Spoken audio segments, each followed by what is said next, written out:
حمزہ ناصر official Islamic channel کو like subscribe کریں۔ حضرت عثمان غنی رضی اللہ تعالیٰ عنہ حضرت عبداللہ ابن مسعود کے گھر آئے۔ یہ اس وقت آئے جب حضرت عبداللہ ابن مسعود سخت بیمار تھے اور موت و حیات کی کشمکش میں تھے۔ تو انہوں نے ان کا حال پوچھا۔ جب واپس پلٹنے لگے تو اشرفیوں کی 2 تھیلیاں حضرت عثمان غنی نے حضرت عبداللہ ابن مسعود کو دی۔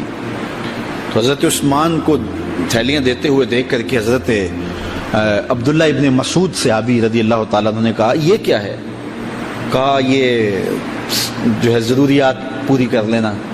تو آپ نے کہا کہ میں تو جا رہا ہوں، میری تو ضروریات ختم ہو رہی ہیں۔ تو کہا حضرت آپ کی بیٹیاں تو ہیں، بیٹا تو ہے نہیں، تو یہ آپ کے بعد آپ کی بیٹیوں کے کام آ جائیں۔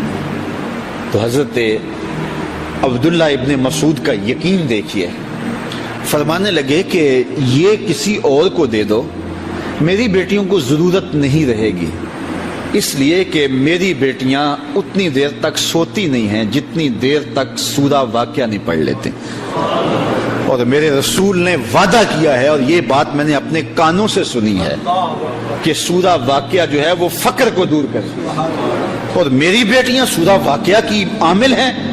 تو کہا کہ یہ پریشانی مجھے تو نہیں ہونی چاہیے کہ میرے بعد میری بیٹیوں کو رزق کہاں سے ملے گا جب ان کے پاس سورہ واقعہ موجود ہے۔ کہا یہ اٹھا لو اور جا کے اس کو دو جس کے پاس سورہ واقعہ نہیں ہے۔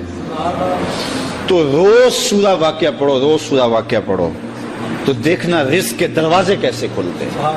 میں جب بھی گیا ہوں، اور اب بھی، کیونکہ میرے تو اتنے اخراجات نہیں، سادہ سی زندگی ہے، لیکن جامعہ کے حوالے سے ایک مسئلہ ہے، تو جب کبھی ایسا ہوتا ہے تو میں بچوں کو بٹھا کہتا ہوں سورہ واقعہ پڑھو، اور خود سورہ واقعہ پھر معمول بنا لیتا ہوں، تو پھر اللہ ایسی جانب سے رزق دے دیتا ہے کہ پتہ بھی نہیں ہوتا۔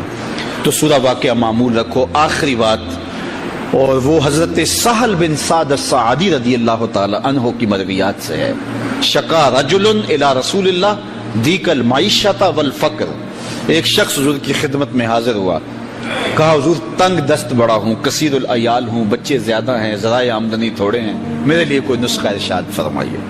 تو آقا کریم نے اس کو کیا نسخہ دیا؟ یہ سب سے آسان نسخہ، اذا دخلت الدار فسلم علیہ، جب گھر جائے تو گھر والوں کو السلام علیکم کہا کرو، جو ہی گھر میں داخل ہو السلام علیکم، اور اس کے بعد ایک مرتبہ سورہ اخلاص پڑھ دیا کرو، قل هو اللہ احد، یہ عمل شروع کر دو۔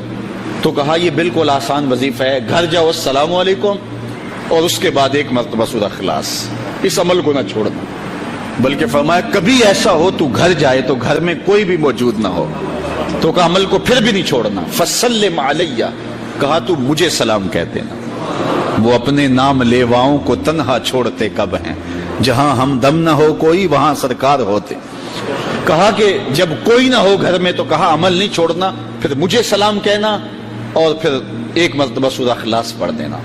وہ صحابی کہتے ہیں میں نے عمل شروع کر دیا، گھر جاتا السلام علیکم، گھر والے بھی خوش، اور اس کے بعد سورہ اخلاص بیٹھنے سے پہلے پڑھ لیتا، اور اگر گھر میں کوئی نہ ہوتا پھر تو مجھے چاہ چڑھ جاتے، پھر میں یا نبی سلام علیکہ پڑھتا، پھر حضور کی بارگاہ میں سلام پیش کرتا۔ اور ملکاری نے اس پہ گفتگو کی ہے مرقات شرح مشکات کے اندر کہ آخر حضور کو سلام کیوں کہنا ہے۔ انہوں نے جو لفظ کہے ہیں لفظ سنیے، وہ کہتے ہیں لِأَنَّا رُوحَهُ علیہ السلام موجود فی بیوت المسلمین، اس لیے کہ آقا کی روح مومنوں کے گھروں کے اندر فیض بانٹ رہی ہوتی۔ تو کہا پھر مجھے سلام کہہ دینا، وہ کہتے ہیں میں چاہتا اور حضور کو سلام کہہ دیتا، اور اس کے بعد سورہ فاتحہ سورہ اخلاص پڑھ دیتا۔ پھر ہوا کیا؟ اللہ اکبر، ہمارے استاد کہتے تھے اگر کسی کے اندر حسد ہوگا تو وہ یہ عمل نہیں کر سکتا، حسد نہیں ہے تو وہ عمل شروع آج ہی کر دے۔ وہ کہتے ہیں حتی افاد اللہ جیرانہ، اس عمل کی برکت سے میں نے تو امیر ہونا ہی ہونا تھا، میرے ہمسائے بھی امیر ہو گئے۔ حمزہ ناصر آفیشل اسلامک چینل کو لائک سبسکرائب کریں۔